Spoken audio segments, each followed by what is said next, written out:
أعوذ بالله من الشيطان الرجيم. بسم الله الرحمن الرحيم.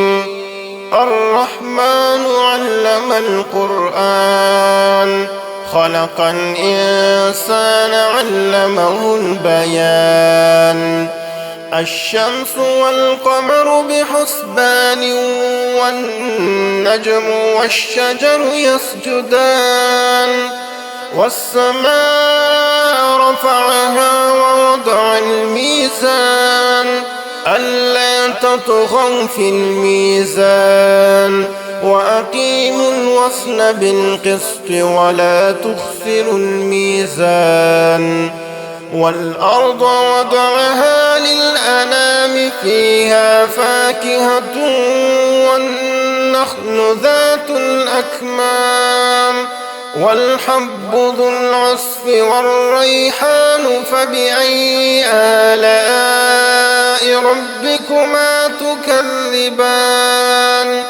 خلق الإنسان من صلصال كالفخار وخلق الجان من مارج من نار فبأي آلاء ربكما تكذبان. رب المشرقين ورب المغربين فبأي آلاء ربكما تكذبان.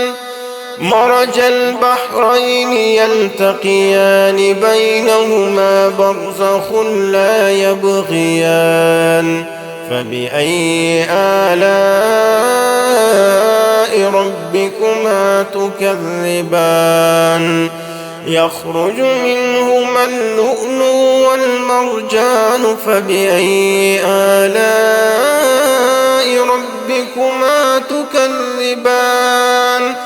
وله الجوار المنشآت في البحر كالأعلام فبأي آلاء ربكما تكذبان. كل من عليها فان ويبقى وجه ربك ذو الجلال والإكرام فبأي آلاء ربكما تكذبان. يسأله من في السماوات والأرض كل يوم هو في شأن فبأي آلاء ربكما تكذبان. سنفرغ لكم أيها الثقلان فبأي آلاء ربكما تكذبان. يا معشر الجن والإنس إن استطعتم أن تنفذوا من أقطار السماوات والأرض فانفذوا لا تنفذون إلا بسلطان فبأي آلاء ربكما تكذبان. يرسل عليكما شواظ من نار ونحاس فلا تنتصران فبأي آلاء ربكما تكذبان. فإذا انشقت السماء فكانت وردة كالدهان فبأي آلاء ربكما تكذبان. فيومئذ لا يسأل عن ذنبه إنس ولا جان فبأي آلاء ربكما تكذبان. يعرف المجرمون بسيماهم فيؤخذ بالنواصي والأقدام فبأي آلاء ربكما ربكما تكذبان هذه جهنم التي يكذب بها المجرمون يطوفون بينها وبين حميم آن فبأي آلاء ربكما تكذبان ولمن خاف مقام ربه جنتان فبأي آلاء ربكما تكذبان ذواتا أفنان فبأي آلاء ربكما تكذبان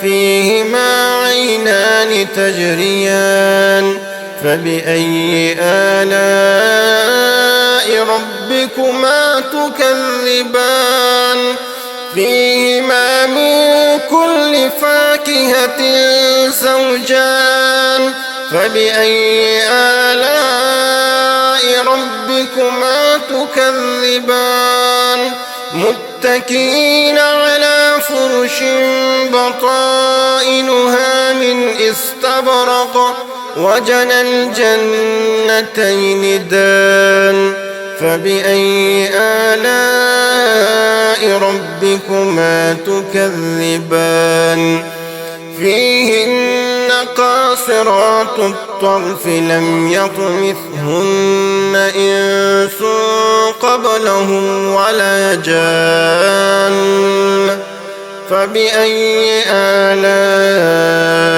ربكما تكذبان كأنهن الياقوت والمرجان فبأي آلاء ربكما تكذبان هل جزاء الإحسان إلا الإحسان فبأي آلاء ربكما تكذبان ومن دونهما جنتان فبأي آلاء ربكما تكذبان مدهامتان فبأي آلاء ربكما تكذبان فيهما عينان نضاختان فبأي آلاء ربكما تكذبان فيهما فاكهة ونخل ورمان فبأي آلاء ربكما تكذبان فيهن خيرات حسان فبأي آلاء ربكما تكذبان حور مقصورات في الخيام فبأي آلاء ربكما تكذبان لم يطمثهن إنس قبلهم ولا جان فبأي آلاء ربكما تكذبان متكئين على رفرف خضر وعبقري حسان فبأي آلاء ربكما تكذبان تبارك اسم ربك ذي الجلال والإكرام